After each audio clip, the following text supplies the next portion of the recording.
talent in mathematics. I believe that mathematical talent is distributed well, but the opportunities are not.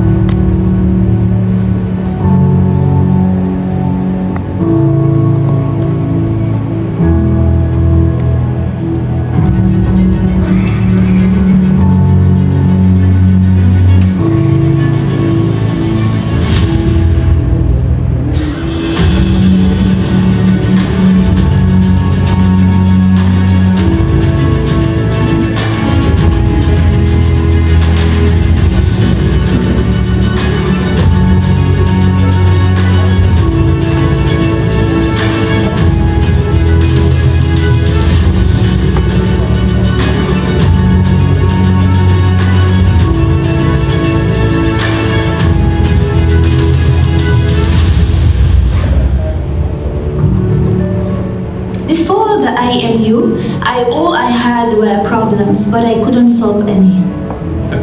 It supports a lot. It bridges the gap between my aspiration or my goal and the resources which I need. My science has changed from just the math that a teacher needs to teach a class to something global that the world can look up to, some research that you can do and make a contribution. It changed me. It changed from no research to a person wanting to do more research. So, as in fact, I would say that the volunteer lecturers program contributed to the building of the next generation of top African leading scientists. It inspired me to do more and then give back more. If we had more money, we could organize more of this stuff, get to more people, and essentially change a little bit the options for people that are working at the universities in Central America. When you write your proposal and indicate that we have received funding from IMU, then it becomes very easy for the other sources to trust, to give credibility to your event. This message is for them. I want to really thank them for their support, and I want to assure them that this female mathematician in front of them, they are supporting. I assure them that they will really be proud of her, and they will really be proud of my work, my research work. This really good opportunity for bright people to shine and to have this opportunity to shine. So continue doing, and thank you very much for doing this.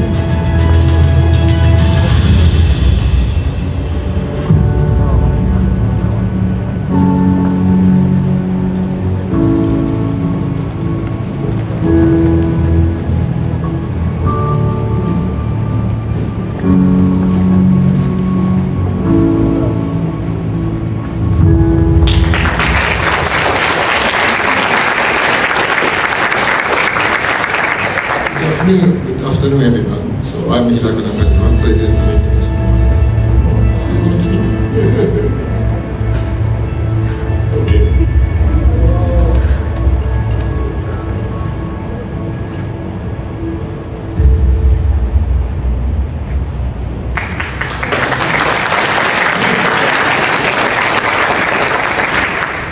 On behalf of the International Mathematical Union, IMU, and its Commission for Developing Country, CDC, it is my pleasure to welcome you to this special activity of the ICM 2026, mathematical collaboration in the Global South and creating opportunities.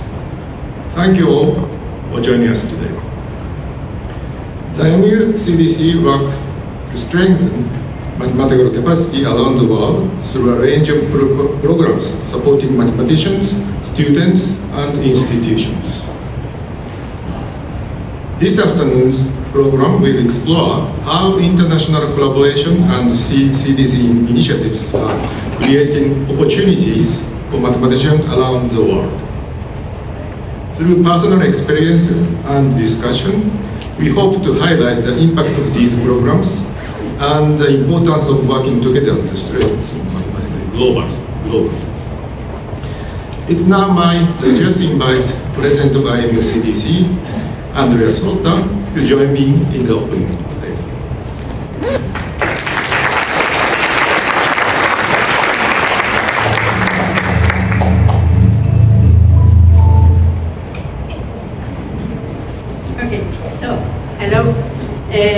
President of the Commission for Developing Countries of the IMU, I'm very pleased to welcome you to this special activity that we have prepared.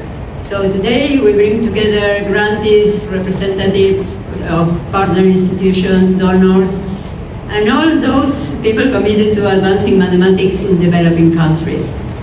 And through the experiences shared this afternoon, we hope to highlight the impact of international collaboration and opportunities created through CDC programs. So you probably know that each grant that is awarded by the CDC is selected through a very competitive process, and the applications are evaluated for their scientific merit, their relevance to the local context, and their potential for lasting impact. So our programs offer funding to individuals and to institutions and in developing countries that demonstrate a capacity to produce high-quality mathematical work. And our programs support talented mathematicians and institutions in developing countries, and they are continually evolving to respond to the need of the mathematical community. Okay. So we think that strengthening mathematics in developing countries helps the global mathematical community, all the global mathematical community. Because mathematics flourishes when talented people everywhere have the opportunity to contribute, to collaborate, and then succeed. So I hope today's presentation and discussion will inspire new collaborations, new ideas, and new opportunities for all mathematicians around the world. And just a few words, because of course CDC expresses deep concern because there is a significant number of mathematicians, a bit more than 100, that were unable to participate in this ICM because of visa-related difficulties.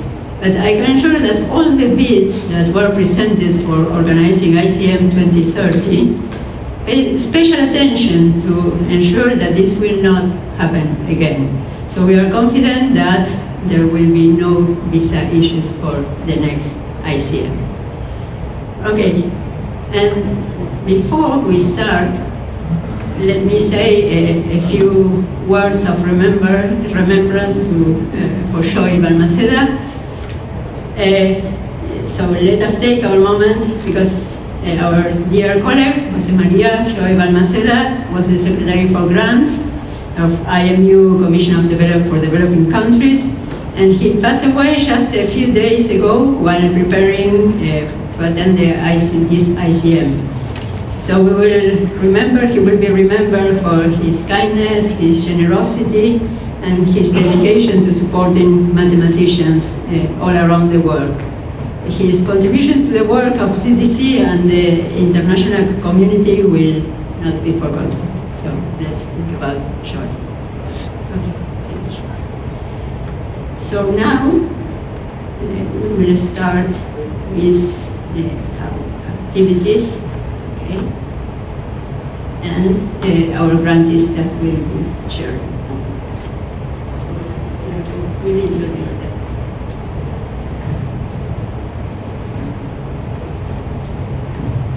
Okay, next we will share experience of IMU CDC grantees by hearing their reports.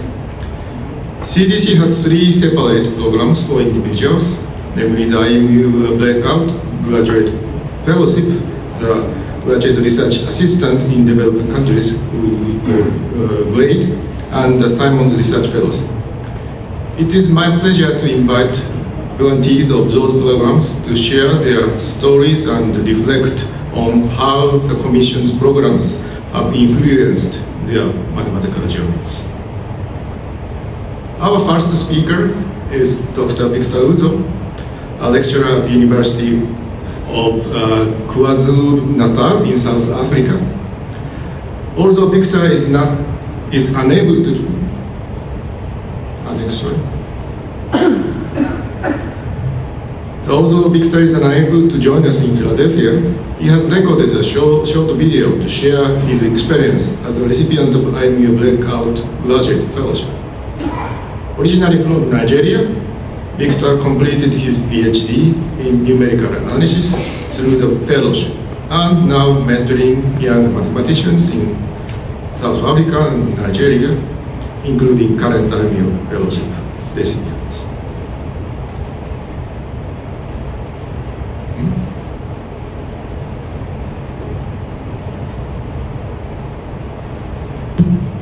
Greetings, professors, greetings, the ICM 26 attendees, greetings to the IMU CDC leadership, greetings to the researchers present at the ICM.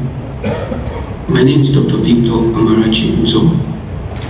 Currently the SDI NRFCO IMAS postdoctoral fellow at the University of Solotar in South Africa. I'm here to present on my IMU CDC impact journey. Special thanks to the IMU CDC for the opportunity to present at the ICM 2026. Although this presentation should have been physical at Philadelphia, but due to certain visa restrictions, I'm currently unable to secure my US visa from Nigeria.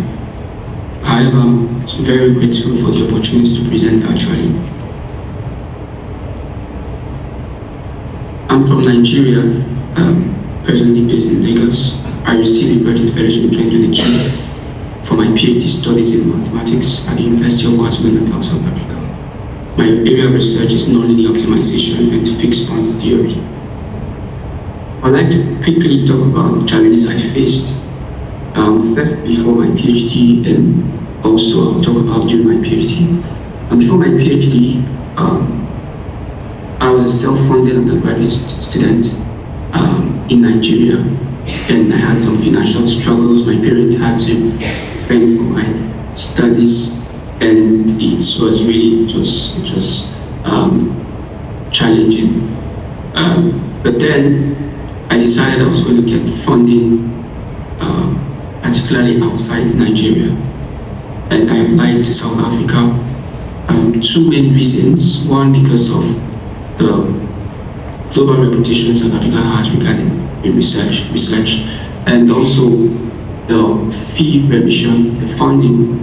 South Africa, many universities in South Africa offer fee remission for postgraduate studies. And so I enrolled in South Africa for my postgraduate studies. And during my PhD, I was faced with limited funding. There's this challenge of funding as an international student, because of course, aside the tuition fee remission, of course you have to fend for yourself, and then we need to take side jobs, and just for you to fend for your subsistence, your accommodation, and other things. And that was a challenge before the IMU came. And when the IMU came, thanks to the IMU, I was able to get financial support. I was able to cater for my subsistence, feeding, accommodation, and other things that the tuition remission did not cover. And also it eliminated the stress. I didn't have to do multiple side jobs like some of my colleagues. In fact, I had some of my colleagues who had to do multiple side jobs in different campuses just to survive and just to get ends meet, and it really affected them. Also, I had this professional support. I was able to attend conferences and present also. I remember in 2022, with the IMU funding, I was able to pay for my flight, my return flight, tickets, my accommodation, and I was able to attend the conference in Cape Town, and I also presented at that conference. Also, before the IMU funding came, I had this old device, laptop, that gave me some issues with my research. But courtesy of the IMU funding, thanks to the IMU funding, I was able to get a new device, a very good laptop that really enhanced my output and my research work. And aside the financial support and the professional support, there's this personal impact the IMU had on me. It boosted my self-confidence. I was able to apply for other competitive awards and fundings, and I got some of them. Also, it enhanced my public image our university made a publication about me because of the IMU funding. And also, it gave me more motivation for excellence, to strive to be the best, to focus on my research. Talking about the impact of the IMU funding on my work and career, during my graduate studies, I was able to complete my PhD within 3 years, less than 3 years, and I had 13 quality research papers just from my PhD, which is quite an unusual feat. And I was able to attend and present in key conferences. I also had this exposure, engagement with international mathematical community. I remember when I applied for a mentoring session by the HLFF, as a Heidelberg Laureate Forum Foundation, as an alumni of the HLF, because I was privileged to attend HLF, 9th HLF in 2022. And when I submitted my CV for matching, I was really stunned. I had this opportunity to be merged for a one-on-one mentoring session with a vice president of the IMU, and that's in person of Professor Luis Unoza. And he was also a past vice chancellor of VETS University, one of the top universities in Africa. And so I had an opportunity to connect with him, to interact with him, to be mentored by him because of my affiliation with the IMU. And so even beyond my PhD studies, the IMU funding kept working, kept impacting my journey. It gave me a huge CV boost, opened doors to new opportunities. I was able to land multiple offers, lecturing. In fact, currently, I hold a prestigious postdoctoral fellowship with the National Research Foundation in South Africa, and also I recently got an assistant professorship position at the United States of America. Looking back, the impact of the IMU has been so enormous personally for me, and it doesn't just stop at me. Many other talented students from this part of the world and from developing countries can also benefit from the IMU funding. It will help them focus more on their research and overcome funding barriers. I have 3 words to describe the impact of the IMU, the IMU funding. Empowerment. The IMU gives empowerment. It empowers you financially. That's the image of myself and my wife, and so it eased the struggle as a student, having a family, and it empowers you. You're able to focus on your studies, and it makes your journey, your research journey, much easier. And also exposure. The IMU funding gives you platforms. In fact, like this, through the IMU, I'm able to present at the ICM 2026, and so it gives exposure and also elevation. The IMU funding is a springboard. It takes you high, opens more doors for other global funding, more competitive opportunities. So I would like to say a very big thank you to the IMU, a very big thank you to the friends of the IMU for their support, for such an initiative to support graduate students from developing countries across the world. I want to say thank you for the impact, thank you for the value, thank you for your support. Once again, I would really have loved to be present at the United States for the ICM, but due to the visa restrictions, I'm currently unable to obtain a visa. And this is one key reason why the IMU needs more support, because the IMU gives us this opportunity, this platform on the global stage. So with more support and more collaboration with the IMU, researchers like myself will have access, will have more global platforms to express themselves and be the best. Thank you so much once again.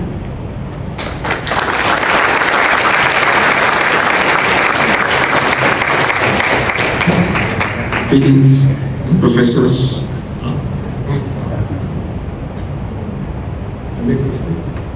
Okay. Thank you, Victor, for sharing your experience with us and highlighting how the Breakout graduate fellowship has supported your journey as a young professional.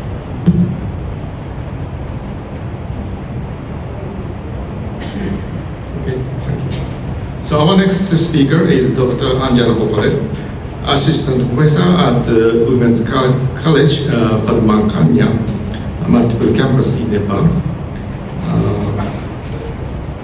Anjana received an IMU graduate research assistantship in developing countries grade award in 2020 to pursue her PhD. She completed her PhD in disease modeling in 2024. Her work has contributed to the growth of mathematical biology research in Nepal through research mentorship and establishment of mathematical biology research center. Please join me in welcoming Dr. Anjana Pokharel.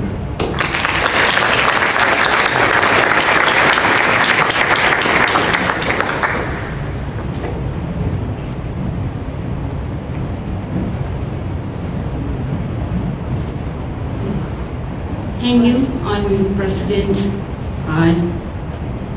Hiraku Nakajima. I pronounced wrong, sorry for that.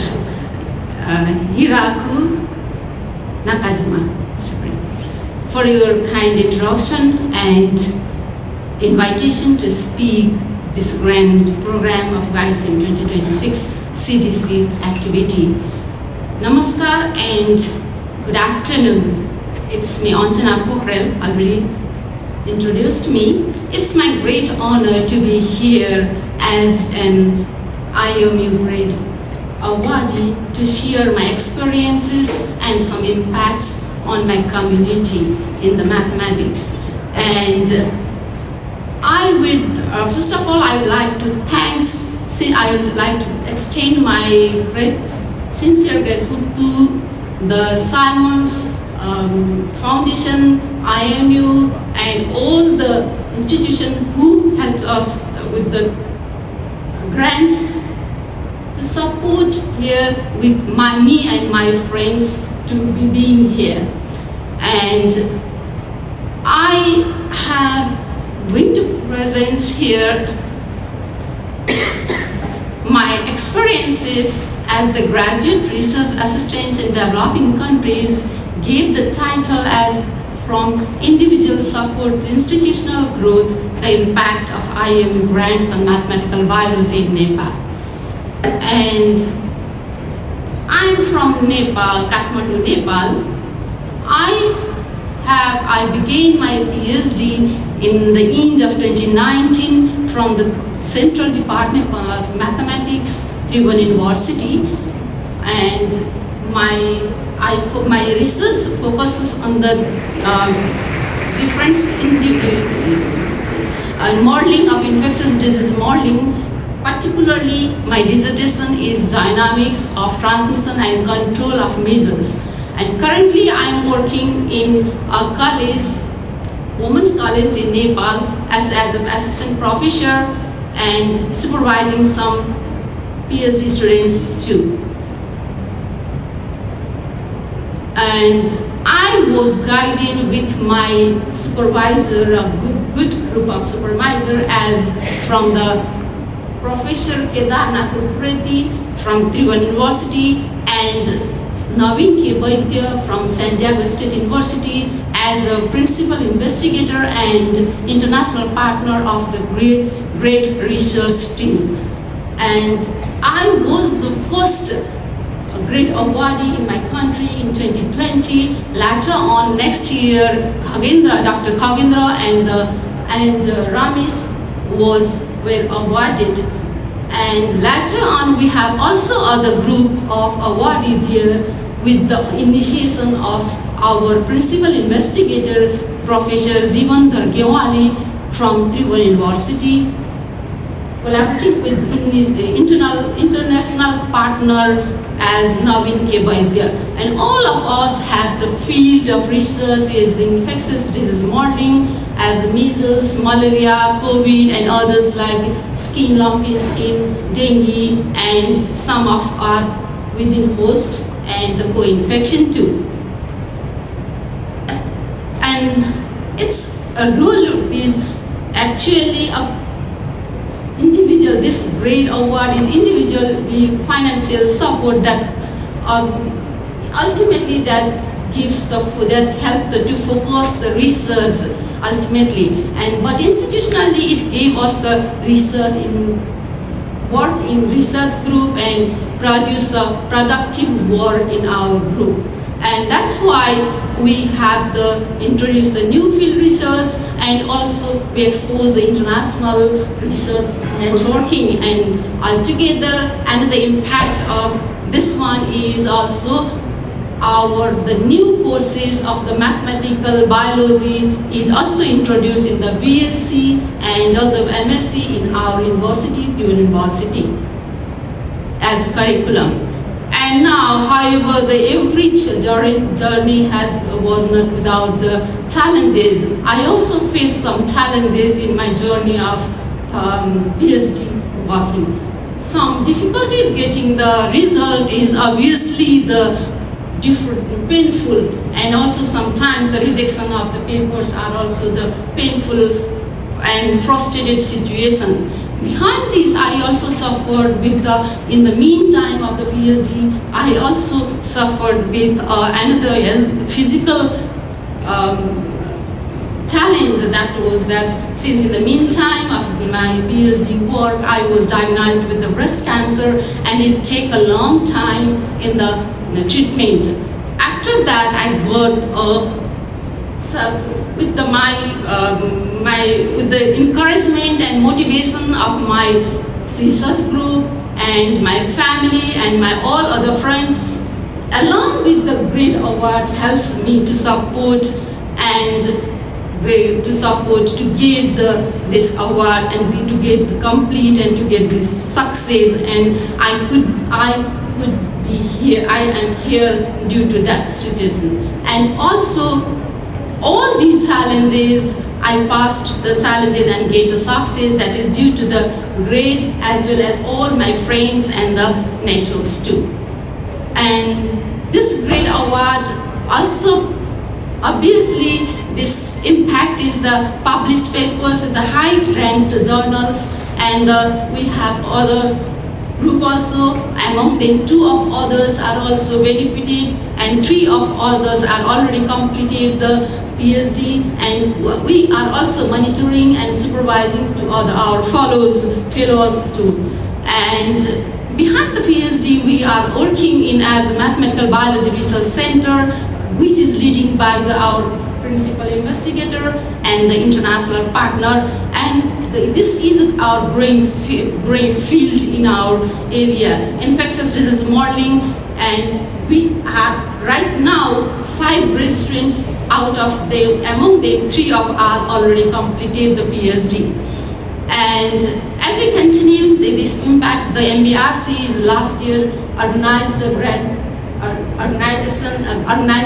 international conference, and also working in many more things. And currently, this hosted a program research school on mathematical biology, which is lead to 4 projects and mentored by MBRC groups. Like that means we mentored them, and they presented in international conference on application of mathematics to non-linear sciences in May 2026 Kathmandu, which was organized by ENMA and Nepal Mathematical Society, of which the Vice President and Federal are also here.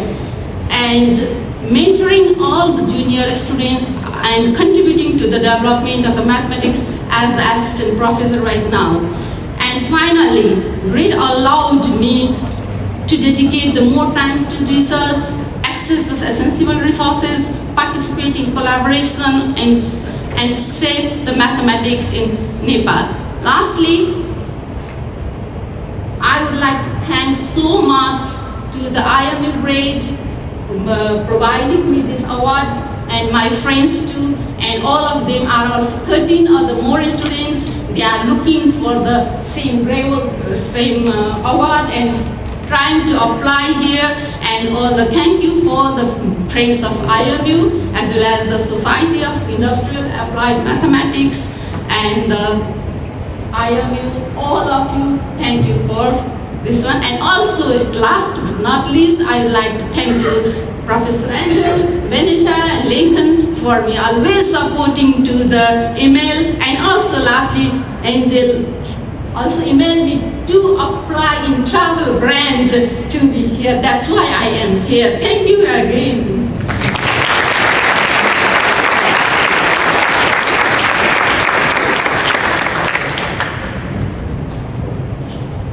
Thank you very much, Anjana. Explaining us how the GRADE program helps the development of the local community, local research community in Nepal. Okay, our final speaker is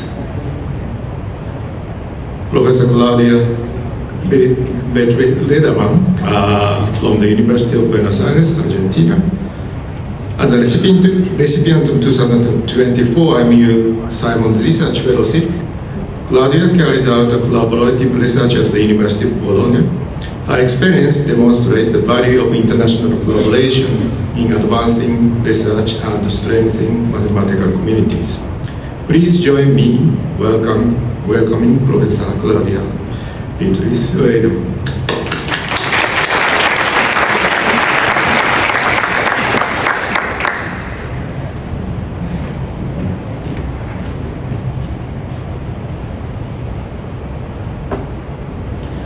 Good afternoon. My name is Claudia Lederman. I am a professor at the University of Buenos Aires in Argentina, and I would like to share my experience as a Simons Research Fellowship grantee, which I will describe as a short-term fellowship with a long-term impact. My home country is Buenos Aires, Argentina. My field of research is partial differential equations. I received a Simons Research Fellowship in 2024. The fellowship enabled me to visit Professor Fausto Ferrari at the University of Bologna in Italy for a period of a month from February to March 2025. My collaboration with Professor Ferrari began several years earlier with a European project that concluded with no further funding available. So the Simons Research Fellowship represented an ideal opportunity to re-establish and expand our collaboration. Key challenges we have to face as mathematics researchers in my home country include having insufficient funding for research activities, including salaries, research grants, fellowships, and other forms of financial support. This affects the development of research projects and reduces the time and energy available for research activities. On the other hand, geographical distance, budget restrictions, and academic calendar differences limit our opportunities for in-person participation in international scientific events. So as a result, we have fewer opportunities to present our work, to receive feedback from peers, to establish new collaborations, and to have informal scientific discussions. So during my research visit, I had the opportunity of interacting with, I was hosted by Professor Fausto Ferrari at the University of Bologna in Italy. We held daily working sessions with intensive meeting with discussions. Our research focused on free boundary problems for non-standard growth operators. Non-standard growth operators are equations that are used, for instance, in the modeling of inhomogeneous and anisotropic media. In a free boundary problem, there is an unknown interface separating two different regions governed by different laws. For instance, when one has two fluids with different properties separated by an unknown moving interface. So understanding this type of problems represents an important challenge.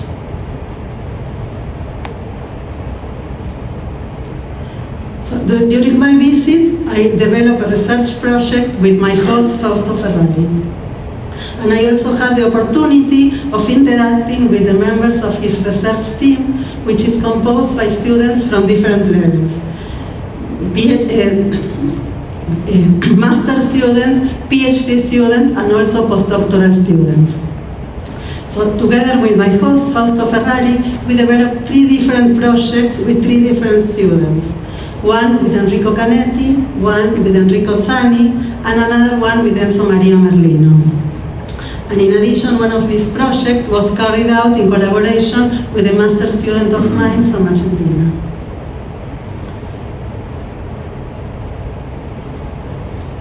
I would like to highlight some of the outcomes of my research visit. On one hand, the visit provided me an extremely enriching in-person interaction with both colleagues and students. I not only interacted with my host, Fausto Ferrari, I also had the opportunity of interacting with many members of the math department of Bologna University. In particular, I was invited to participate in a special activity called Math PhD Open Day that enabled me to interact with many members of the math department. Also, during my stay, I had the opportunity to interact with colleagues from neighboring universities working on my research field that visited Bologna University during the period of my stay. In addition, I was able to chat and have exchanged point of view on teaching matter with several colleagues.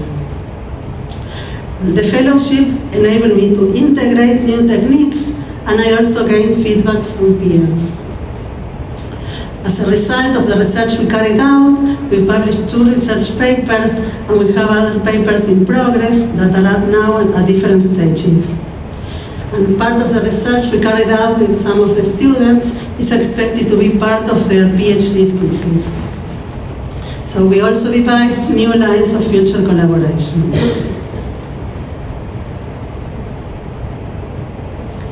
So the Simons Research Fellowship provides crucial support for mathematicians because of multiple reasons.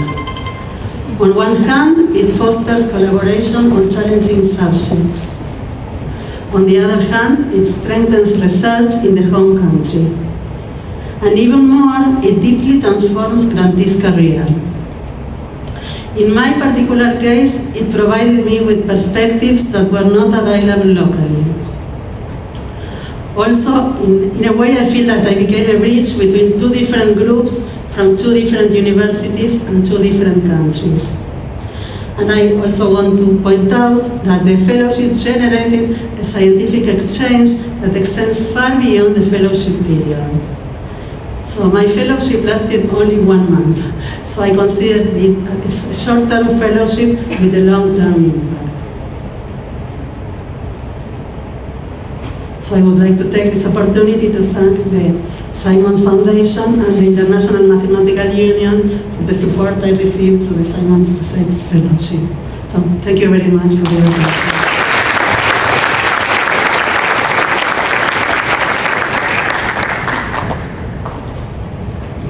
Thank you very much, Claudia, for explaining how Simon's research fellowship advance your research and strengths international mathematical collaboration. Let us thank all 3 speakers for sharing their experiences.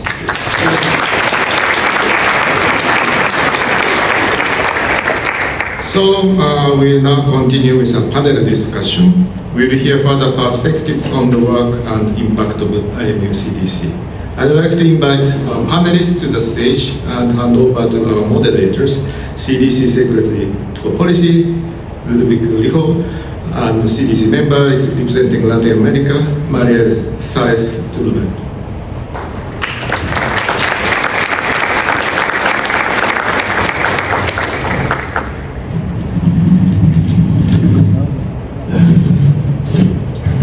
So hello everyone, so I'm Ludwig Clifford, I'm the Secretary for Policy of the Commission for Developing Countries, and so I'm delighted to open this roundtable on challenges and opportunities. Maybe I should click. I'm delighted to open this roundtable on challenges and opportunities in collaborating to promote mathematical development in the global south. So I'm very happy to call to the floor 7 outstanding panelists. So our first panelist is Andrea Solotar. She is the president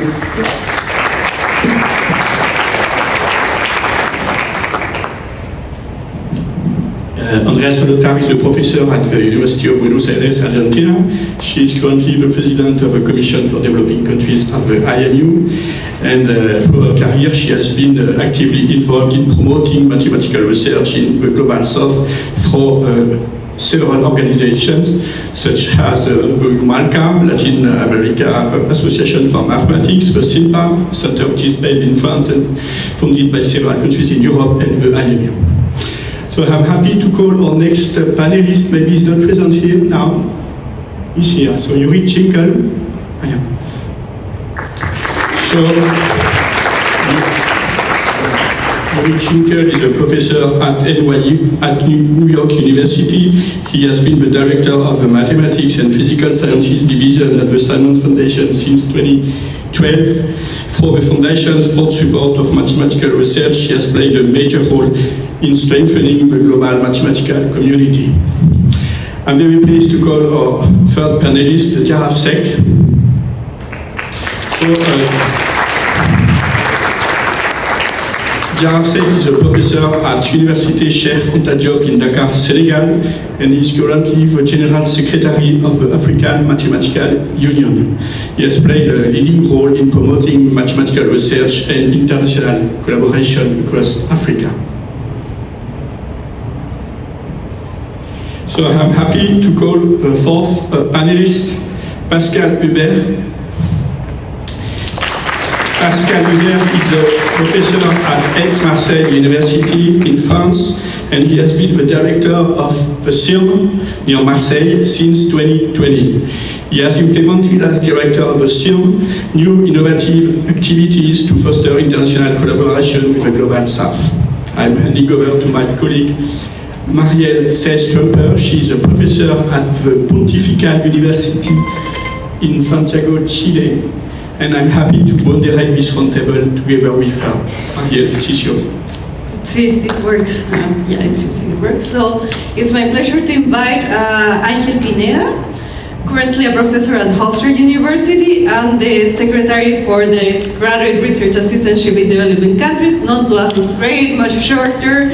Angel has been involved in several initiatives besides this one. He's been part of the IMU program since, I don't know, 2012 or something like that. He's been in BLP, he's been part of this committee. He's also been recognized for all this by the AMS.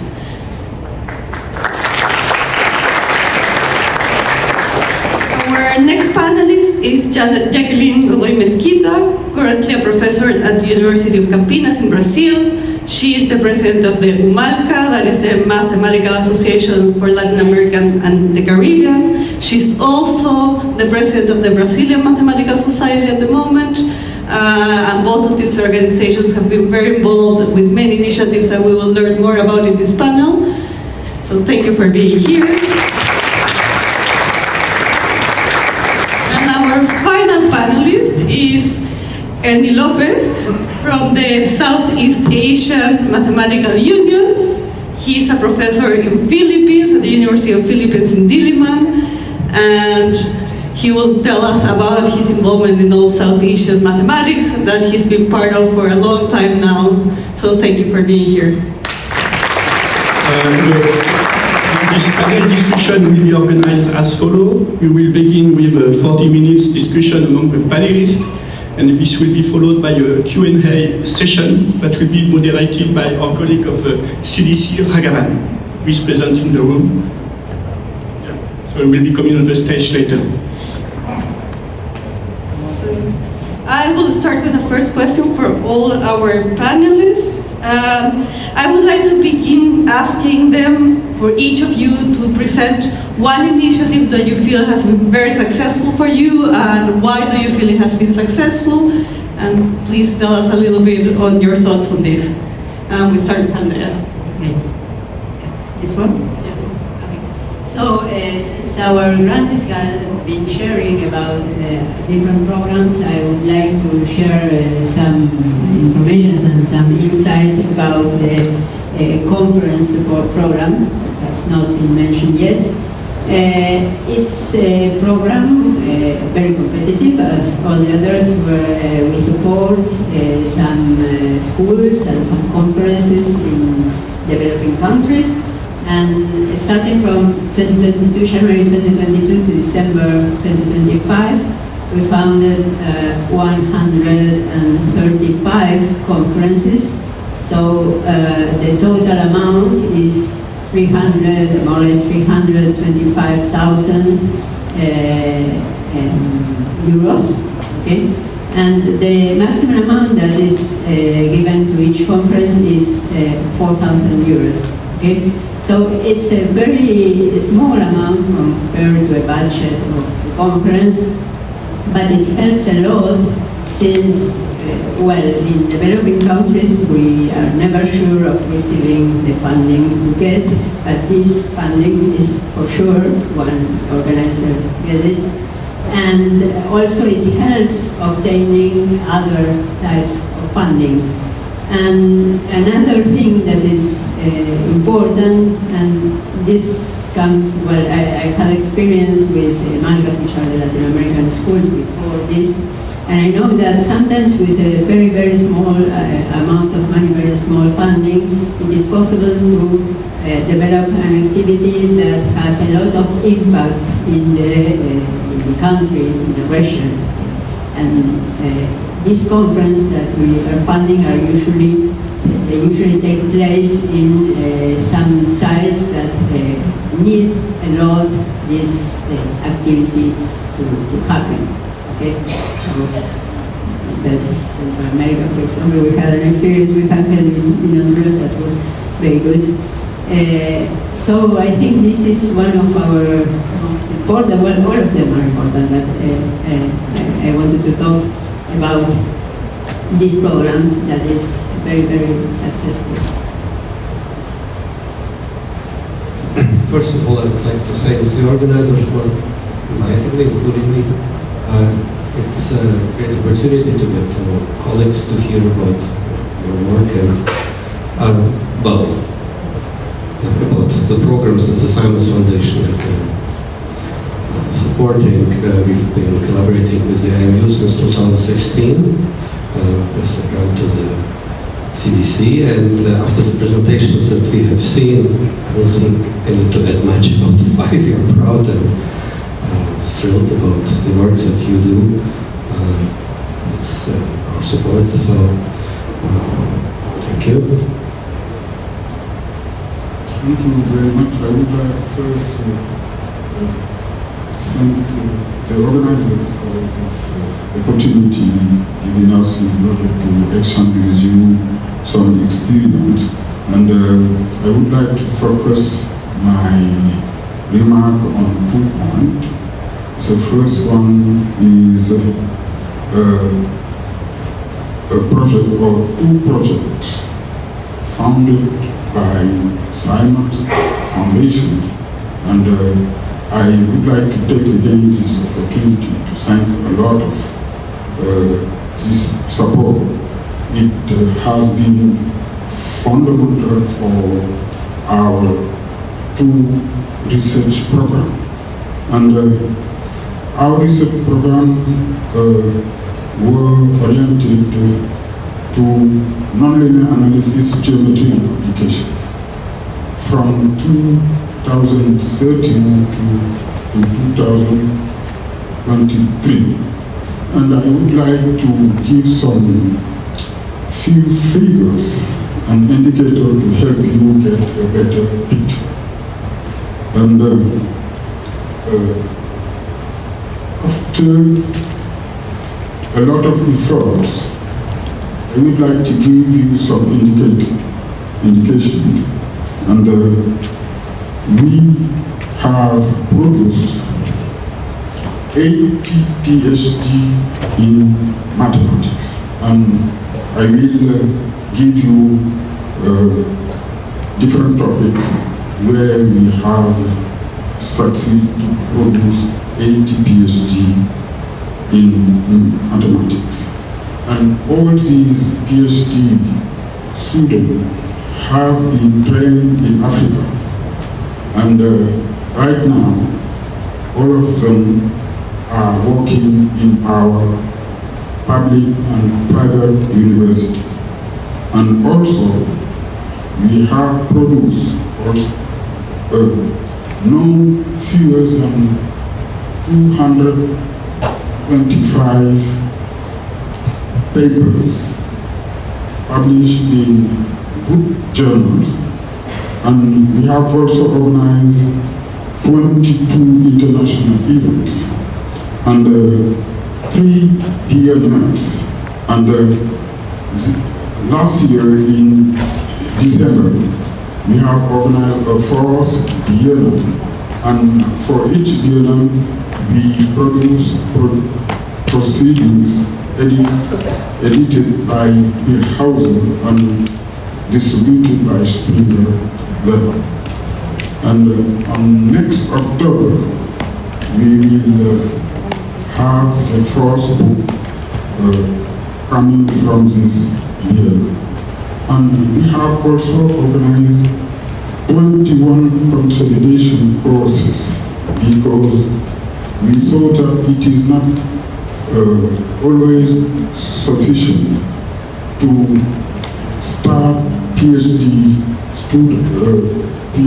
researchers without building capacity or enforcing them. And right now, the NLAGA scientific programs continue unabated. And I would like to point out a little bit some topics where we have produced PhD. Maybe it's not necessary to go into the details. Maybe we'll go back to... Okay, I stop here. Okay. But before giving the microphone to Pascal, I realized that I forgot to mention something. If you want to ask questions, in fact, you have to scan the QR code which is on the slide. You will have access to an app where you will be able to ask your question. So please feel free to ask your question. Agapan will be happy to moderate and to gather them and come to the stage to ask a question for you. So Pascal, I leave you to tell us about the activity that you have developed as director at SIAM. Thank you very much, Ludovic. So I'm here because SIAM is a conference center, but SIAM is very involved in developing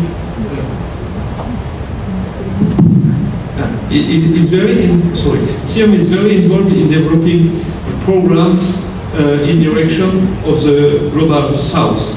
I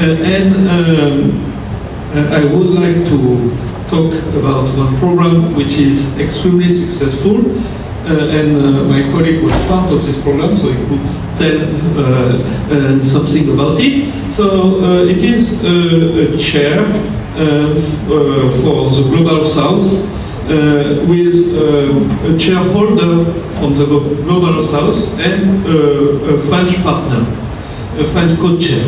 And our first chair was Maseda from Senegal, and the co-chair was Jean-François Quin. And then so it was created very recently in 2024.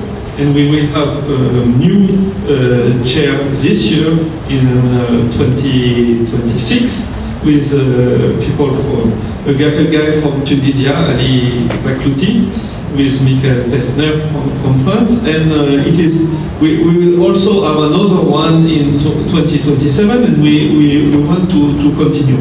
So so the funding we have was first a funding for Africa. That's why all the chairs are held by African mathematicians, and the funding was from CNRS.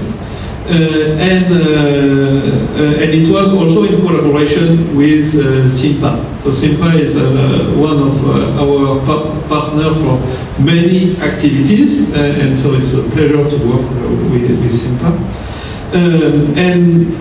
Our goal is to extend this chair to the Global South and to have shareholders from everywhere from the Global South. So in practice, it is a 2-month event, and so the chair comes with part of his community, group of people, and our ambition is to make CM, which is a truly magical place, accessible to those who need the most. It's a very good opportunity to have connections between people from the community of the chair and French and European mathematicians, and also mathematicians, of course, from everywhere. And that's what happened in 2024, and that's what is going to happen in September and October in different fields.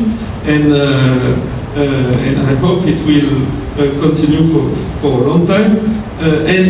So the goal is, first of all, to have experienced mathematicians, but also students. And it's very important to have students. And there is 1 week which is devoted to a school. And to my point of view, it is one of the most important points in the program. Because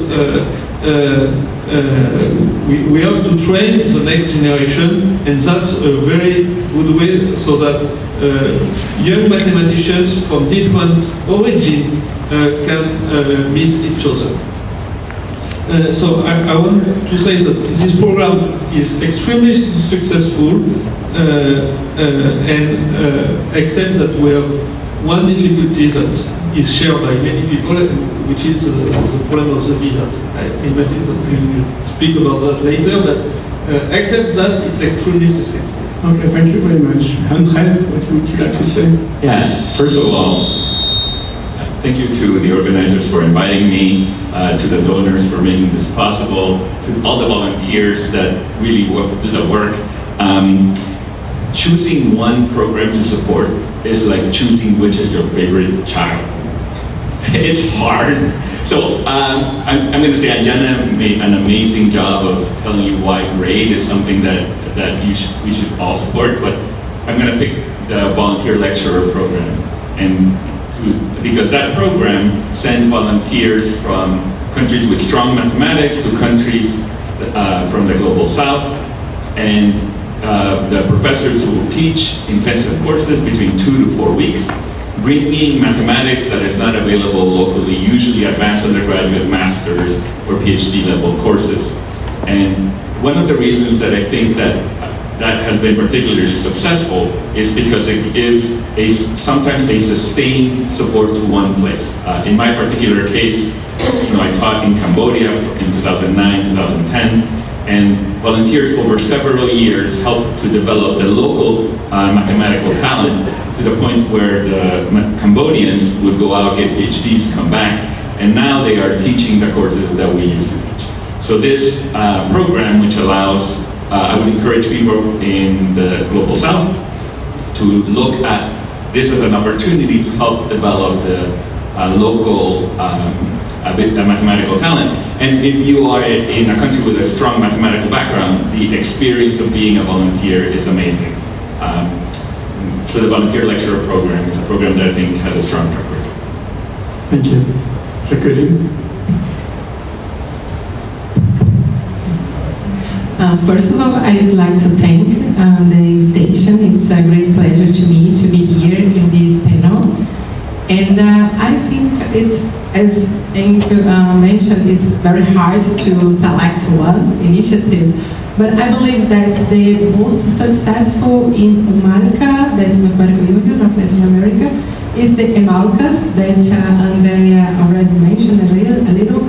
I think the spirit is more or less the same as you mentioned about this volunteer lecture program, because the main idea behind of EMALCAs are schools that happens in Latin America and the Caribbean regions.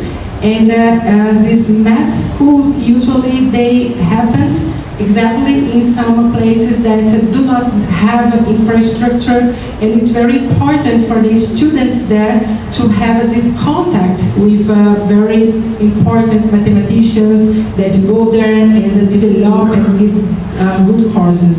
As Andrea also mentioned, he also organized it as an EMALCA, and as he mentioned, I think it's really important because they can have this opportunity and then go abroad and do like a PhD and then come back to their countries. I have heard a lot of testimonials from many students from EMALCAs that it was really important to them.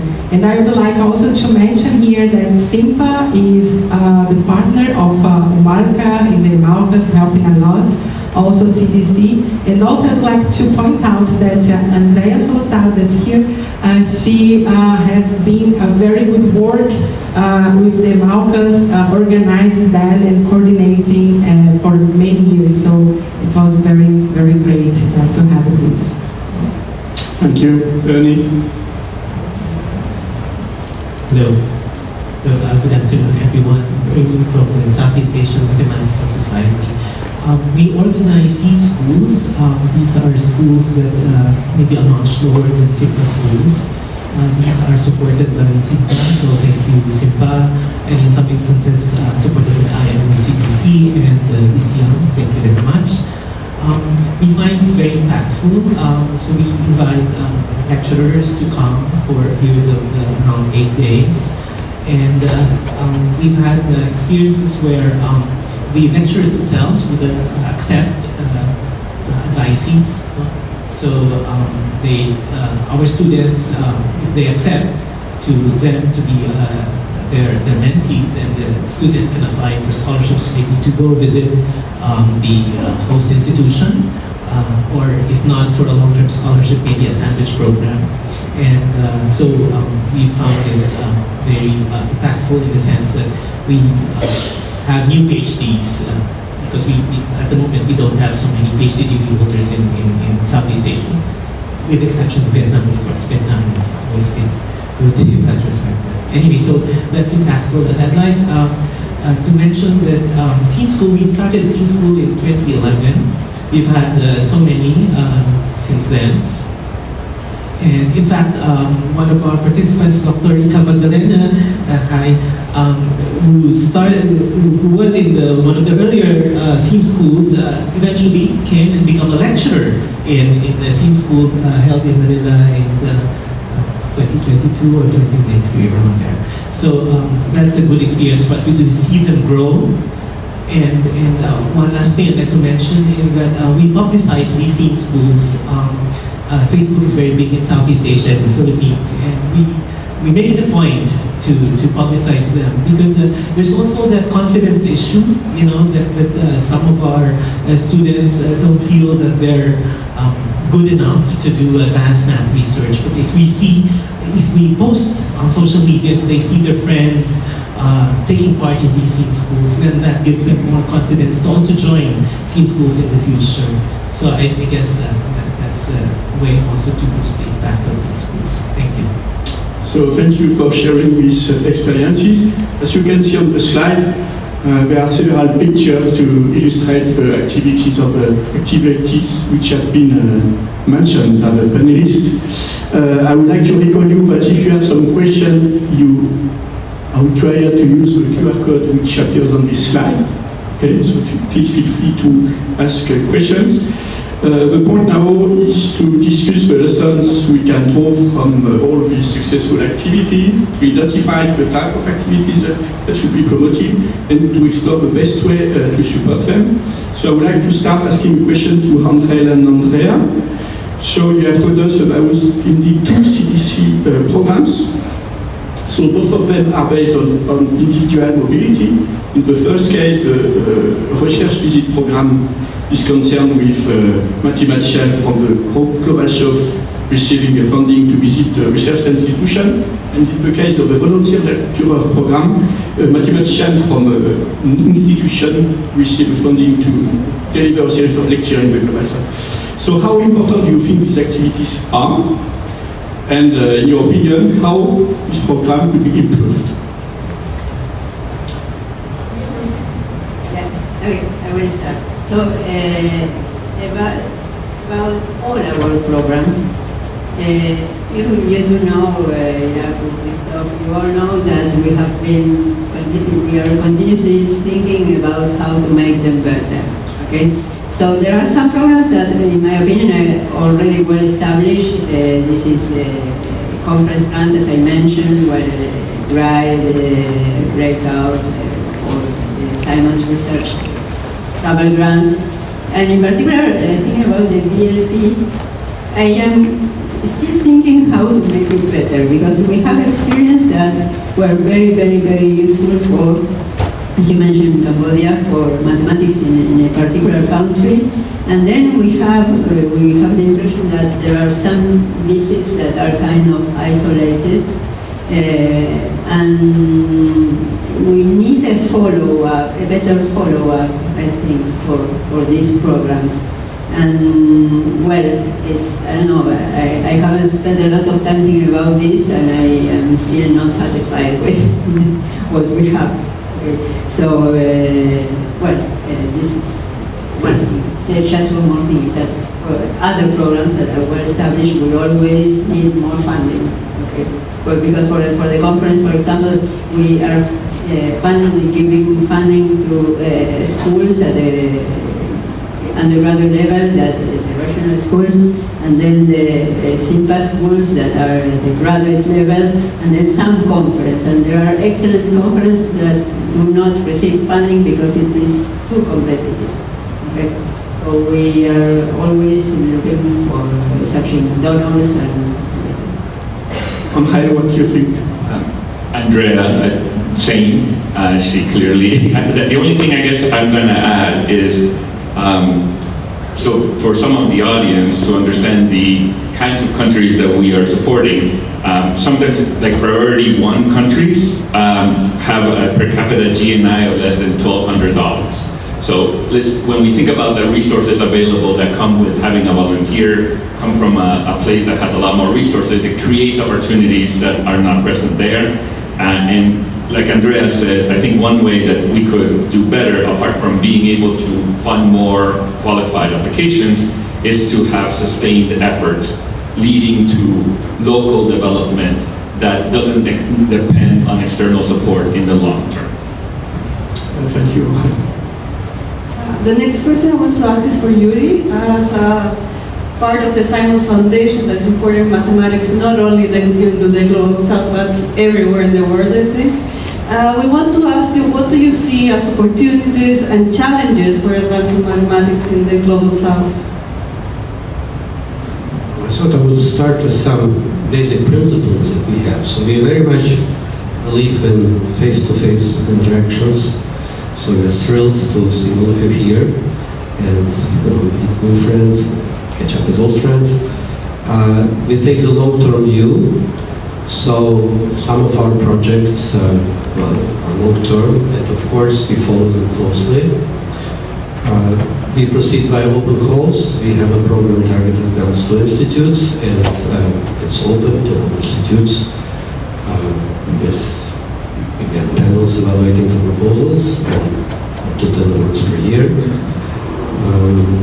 So in terms of challenges, of course, we are aware of changes, and be it COVID or other events, and we are frequently approached with requests for help, and where we can, we step in, and some institutes know that we are there on standby, but at the same time, of course, as a foundation, we have limited resources, like everybody, and so we have to make choices and decisions. Thank you. Thank you. So my next question would be for Giraffe. So Giraffe, you have been actively involved in promoting mathematical research across Africa for many years.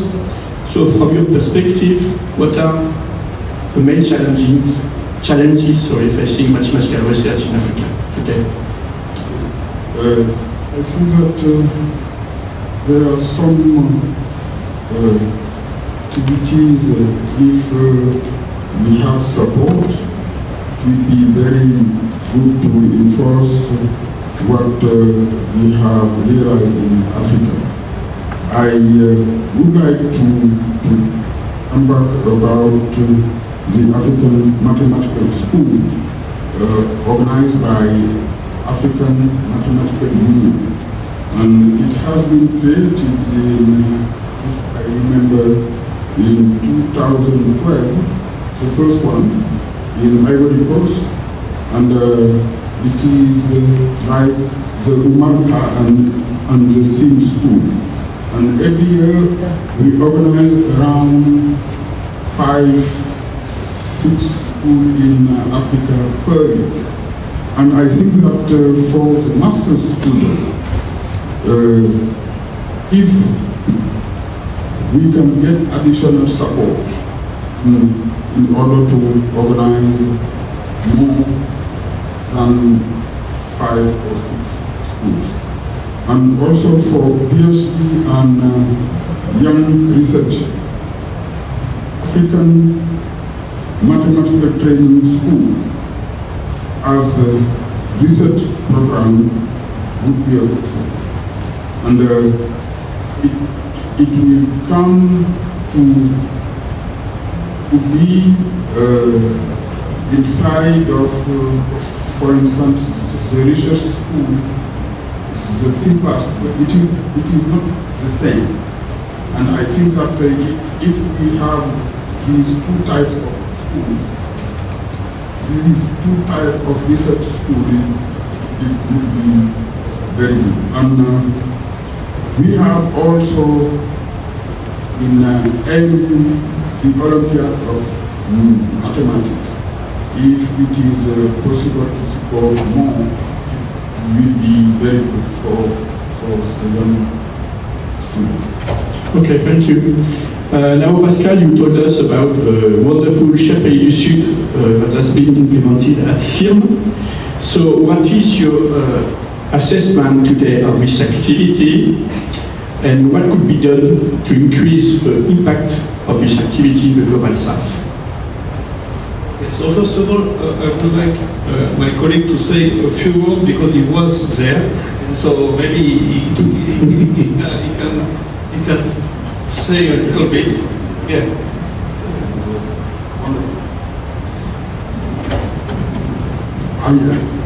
I would like to support what he is doing right now. The share of the Global South organized in SIM, the first one I was there as a researcher, as a plenary speaker, and it was fantastic because we have organized all these things in order to travel around 20%, okay? And among these 20 researchers, there were around 10 PhD students. And we succeeded to discuss a lot of things between the researcher coming from France and other coming from Africa. And right now, we have group, thematic group, where they work, for instance, in time geometry, and it is really success. So yes, what is important is that it continues after what we organize, and so that's extremely important. That it is not a one shot. Mm-hmm. And I'm also here to say that we did that at CIR, but we cannot do more because we have a limited amount of space, of money, and of everything. But other institutes can do the same. So I'm here to promote the idea that it can be done elsewhere. it is extremely useful, extremely successful, and I would be happy to talk to other people to promote this idea. There is certainly room for having more events like this one in the world. Yes, I was also, I participated in this event. I can testify that it was very successful. So the idea was to put together researchers from the global south, from France and Europe, for more than 1 month or 2 months, and it was very successful. 3 months, sorry. Before taking the questions of the public, because I guess we have not so much time, I would like to ask Jacqueline and Andrea about the challenges that you still face with the schools, and what do you think would be the next level that you would like to go with these schools? What are your plans for the future? Okay, thanks for the question. Actually, I think everybody touched in a very important point, that's the budget. Yeah, I think everybody has this challenge. But also I would like to bring another challenge that I see that will be in the next years. We are facing now the artificial intelligence. And I believe that this will be a big challenge for everybody, like especially for the global south, because we have totally different types of development. Let's say, for example, the students in global south usually they do not have the same infrastructure that developed countries has. And I believe that we really need to think how we can work with this problem, you know, because probably the students will have different types of backgrounds concerning artificial intelligence that is coming and that it's in our daily. So it's really important to see how we will be able to overcome that. So I believe that it will be the challenge, because if we do not take care of that, we will increase the differences between developed countries and developing countries. So we need to see how we can figure out from this thing. So yeah, I believe that it will be the next step of challenge. Of course, budget as well, but I think this is also a big challenge for everybody. I'd like to point out the one challenge which I think I can describe as inbreeding. So we make a big effort to produce PhDs, and they go back to their home institutions. Then they will have students, but because the training is barely enough, then, for example, if I major in differential equations, then I will teach differential equations to my students, and then I will have 10 students doing the same thing. So that kind of problem has to be solved early. So we don't want inbreeding. So it happens in the Philippines. I don't know about in the other countries, but I presume that also happens there. So if you have a large group of people doing, let's say, graph theory, but you know, plus epsilon plus delta of one topic, then it's not going to grow big. So what we need to do is to foster collaborations among different institutions, not just within the country, but let's say in Southeast Asia, so different countries, nearby countries, and then they will grow. I think that's how mathematics grows. So we should have opportunities for postdocs to work together. Let's say we don't have facilities like Oberwolfach or Belvedere. We don't have that in Southeast Asia. But if we can lump together people working on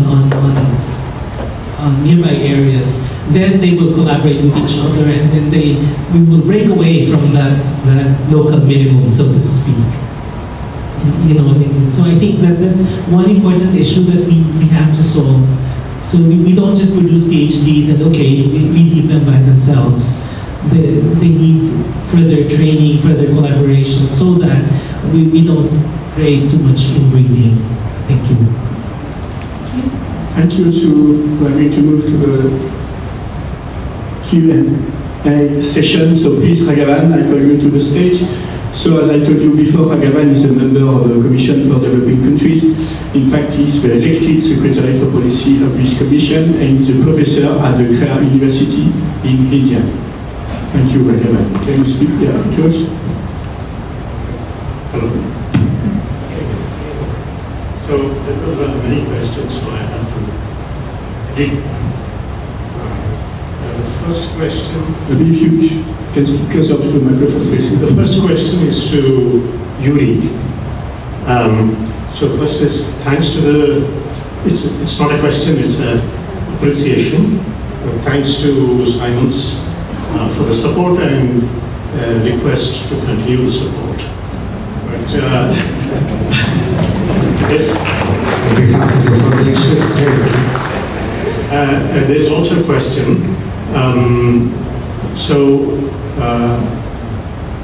You used the term open house in you said face-to-face, long-term view, meaning in what you look at when you support things, but also you used the term open house. So could you explain what that means once again, please? I'm sorry, I'm not sure I use this term, but I can try to explain. Well, we very much believe in international organizations. The strengths of international relations at Citizen Core, our profession. Most important, I think, in all that we're discussing here is leadership. So yes, resources are limited. Yes, there are challenges that we see with training, with maintaining, developing international collaborations and contacts and so on and so on. But I think all of this can be overcome and should be overcome when we get together and just open, let's say, our eyes open and take the long and the broad view and reach out. And so, in this sense, maybe open arms rather than open house. So as a foundation, we support some 40 institutes that I said worldwide, in developing countries and developed countries. We run many conferences at the foundation. Essentially every Thursday, Friday, we have a meeting on mathematics, physics, computer science. And well, next time you're in New York, come and visit us. And of course, we also reach out and visit the institutions that we are affiliated with. And I want to stress one more time, the long-term view includes, even if you are not funded at some particular point in time by the Simons Foundation, nevertheless, you are part of our family. And, well, there are situations when, for example, we needed to quickly place, let's say, postdocs because of collapse of the job market or after some crisis, this and the other. So what do? We reach out to the institutes, to the directors, and work with them so that we can quickly solve some problems. So this is one of the advantages of being a private philanthropy, that we can react quickly and maybe in emergencies do things that other organizations may not be able to do. In any event, it was more than you were asking, but Thank you. I think that's really helpful. Next, I'll combine a few questions. Of course, everything these days is about AI. So the question is, what are the, maybe Andrea can answer this. What are the major challenges for CDC in the age of AI? That's a vague question, I guess. But, in particular, can CDC support AI tools for universities? Okay, we have not discussed this yet, so it's a question for the next CDC, I think. Yeah, and we have a lot of challenges to face. So AI is, for us, as Miguel said, a problem that may be more difficult than in the developed countries, but I actually consult with you and with the person that sent the question that there should be a discussion in CDC about this, but up to now we haven't talked about it. We will. No, so it's for the next CDC. It's for the next CDC, and it's for, I think, for us in the next future, for us all. is something that we need to face. Maybe this one I'll ask Mariel to respond. So this is about women. So can CDC launch leadership training programs for women? And what steps, concrete steps, can CDC take to make sure women serve in decision-making roles? I'm not sure if the correct person to answer this because I'm not in charge of these kind of decisions, but we've been discussing actually to have more active collaboration with the CWM, the Committee for Women in Mathematics of the IMU, and I guess this is the kind of opportunities that we would like to explore. I have to say that in most of our committees, we do care about trying to have always women awardees and to have some sort of balance, gender balance and other kind of balances as well. So thank you for the question, but unfortunately I'm not the one making the decision for that. Okay, well, maybe this one maybe is very easy to answer. Who applies for the IMU Breakout fellowship, student or I don't know. So maybe this information is already on the CDC website. Can answer this question. So the people, the applicants, the students have to be nominated by someone. So a professor typically will apply and will nominate a student he has and will explain that he deserves a breakout fellowship. So the applications are not made by the students, but by the nominators. Thank you. Ludovic, maybe you can continue with the next question. So the question specifically asks, are there funds for North African countries? This is the question, but I'll generalize the question. So the question is, does CDC have special allocations for special regions? Is the question, yes. Yeah, so first, I think that most of the funding that are offered by CDC are eligible for African countries, maybe except the GRADE program, which is reserved for countries which are considered as priority 1 or 2. Okay. So otherwise, all countries in Africa can apply to the funding of CDC.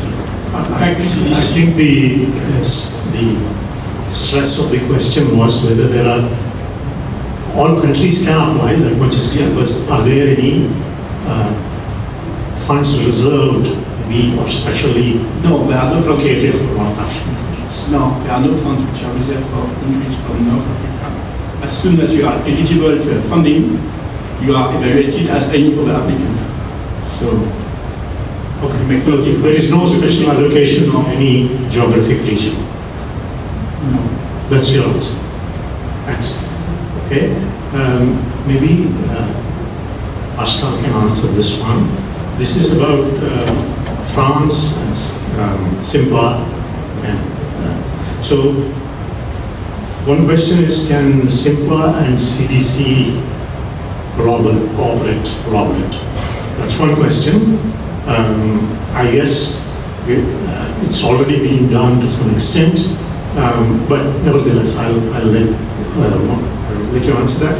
And the question that specifically mentions France is, how can we leverage IMU CDC to establish postdoc collaborations between southern institutions and France? But maybe Pascal can take this question. So the first question, I have no answer. Maybe Ludovic knows about the relation between SIMPA and CDC.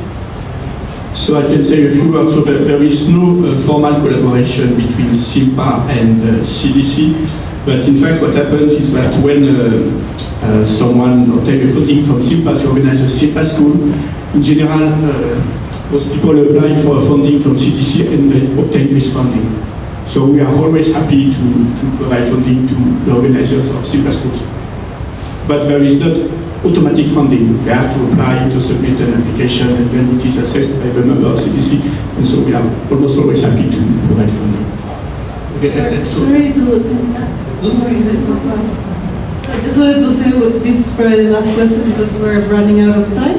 Please answer. Okay, so concerning the relation with France, there are relations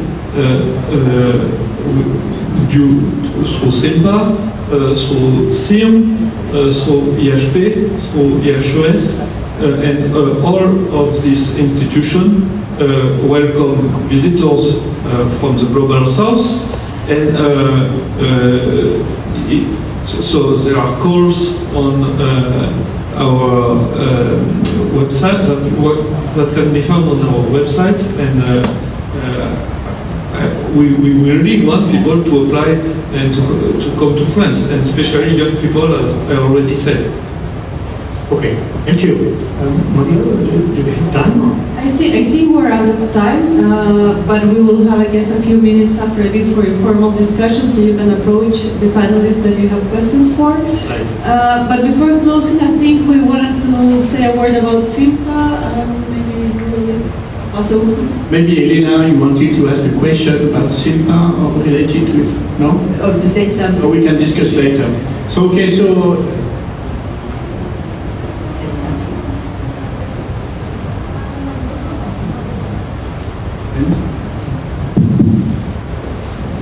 about the question to the women's leadership, as she said, CWM, Committee of Women in Mathematics, have a program, CWM Core, to support international networking and international leadership and also international conferencing. So please apply, and I will convey this message that we should collaborate together. Thank you. So thank you very much. So maybe it's time to end this roundtable. So we thank warmly all the panelists, and we'll have maybe some time to discuss with them at the reception who is following this event. Thank you very much.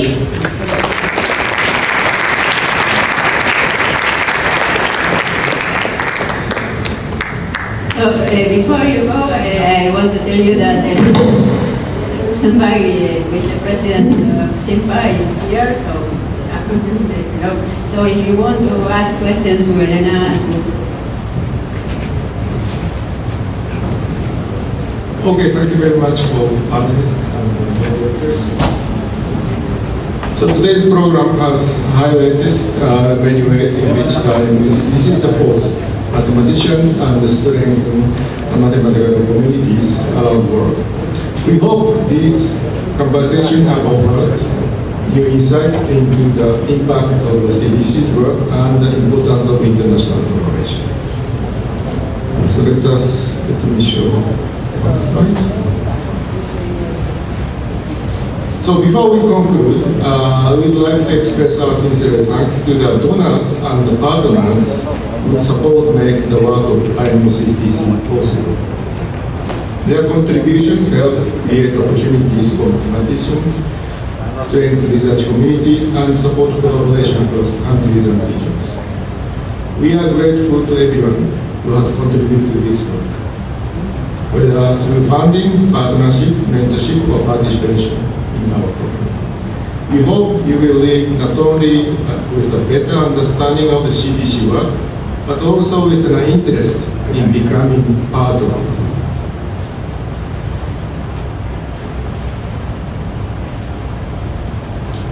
So we also invite you to stay connected with CDC, learn more about its program, and explore a way to support or collaborate with us.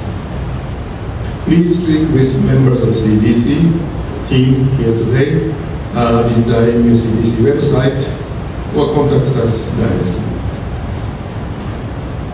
Thank you again for joining us for this event, mathematical collaboration with the Global South and creating opportunity.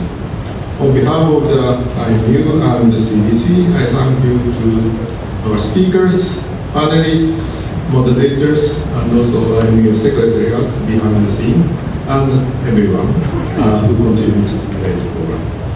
Hopefully today's discussion will lead to a new connection partnerships, and opportunities for mathematical community. We wish you enjoy the remainder of the ICM. Thank you very much.